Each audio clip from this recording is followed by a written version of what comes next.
Okay, here we have my Kawasaki K10 1997. Looks pretty sweet. Didn't used to look like this. Quite a lot rusty. It was actually red. And as you can see, she's quite sweet. Didn't look like this a few weeks ago. Right, what I'm going to do is I'm going to change the clutch. Had a few issues with its bike point, etc. So I've decided that it's time to change it.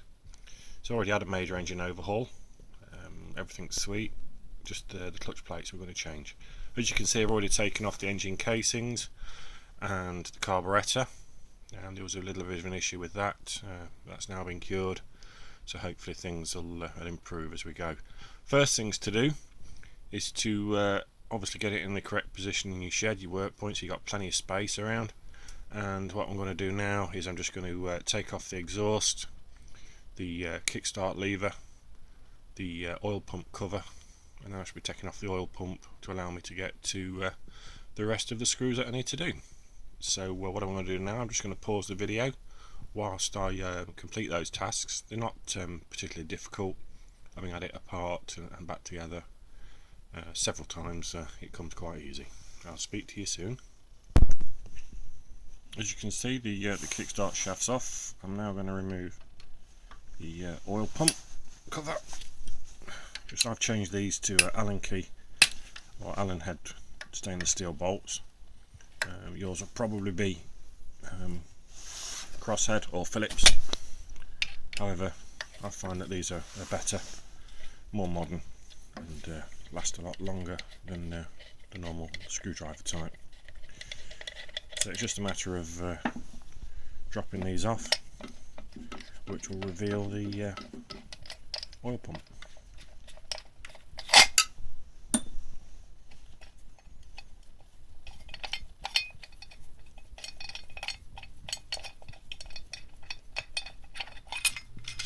Okay, take it off, there you go. Oil pump in situ. What I'm going to need to do now is take off the oil pump tube, the feed, which I'm going to block off with a bolt just to save any leakage, and then disconnect the cable, pull to the oil pump, and then this bolt here just inside, just make sure you can see it, the one in there, the feed, which I'll disconnect from the case and remove the complete unit. Can't do that one-handed, so I'm just going to pause the video. As you can see, I've now disconnected the clutch cable. I find it easier to release it at the lever and then just let the slack allow you to do so.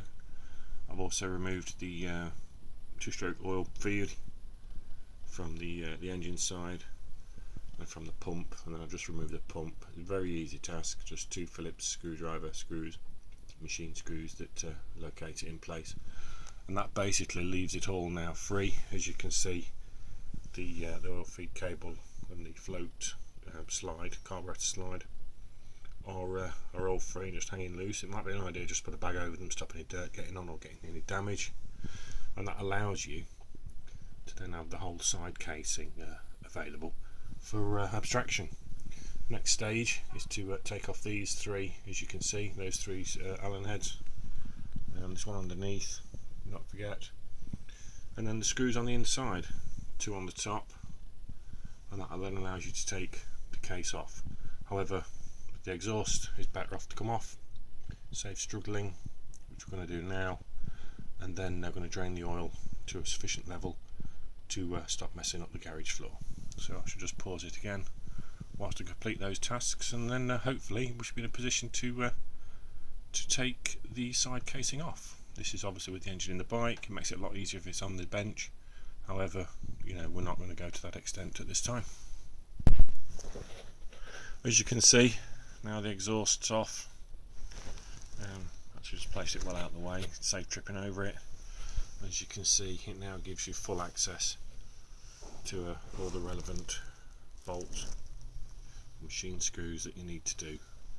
Do these in an order. I'd suggest you get yourself small boxes, or in my case I've got some proper sorters, just to put your nuts and bolts in so you don't lose them. Try and remember where they go.